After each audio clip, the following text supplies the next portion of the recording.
Sekreto para ma-achieve ang ganito ka-floppy na puto cheese, halika bes. At samahan mo akong magluto. Of course, naglagay lamang ako dito ng 2 kilong all-purpose flour sa malinis na kasirola. Para sa iyong inaante na sekreto para maging floppy at maalsa ang iyong puto, gumamit ka nitong Calumate na baking powder.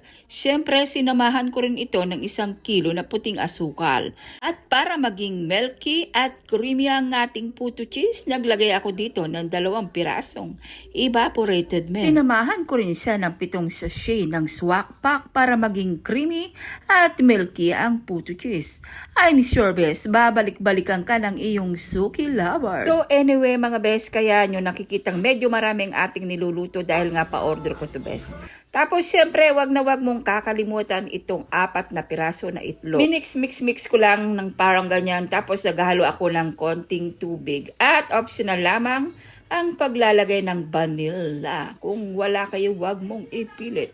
Pero kung ibebenta mo to, much better lagyan mo siya. May ibang nagbebenta at nagluluto ng puto cheese, nilalagyan niya ng butter or kaya oil. Pero ako, bes, hindi na po ako naglalagay dahil nga umaabot itong puto ko kahit na 4 na araw.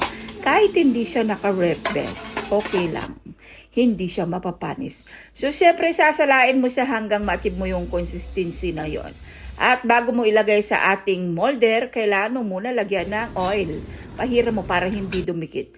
After 5 minutes, ayan na siya, bes. Ilagay mo na yung cheese na ilagay na namin at hindi ko na naipakita. So, heto na, bes, ang ating finished product ng puto cheese. Siya nga pala, mga bes, para umalsa ang iyong puto, kailangan mo siyang i-rest ng mga 3 minutes para umalsa siya at hindi siya parang kutsinta ganon.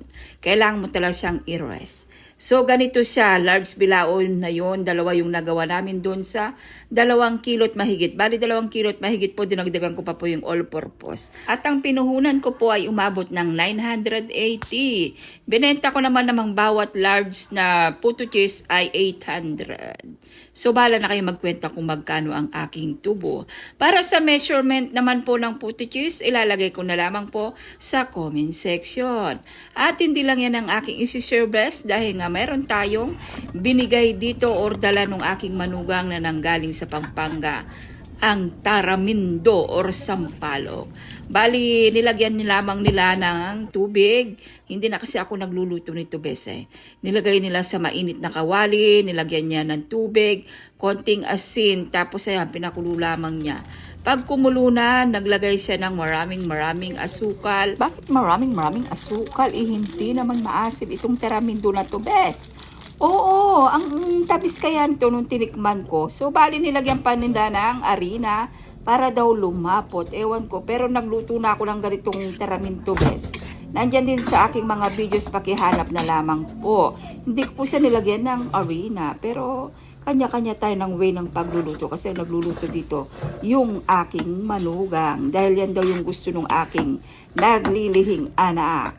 So, heto na, pang na-achieve mo na yung ganyan na consistency, ayan, pwede na natin itong tirahin. So, ilang beses, sure ko lang, ingat, God bless, bye!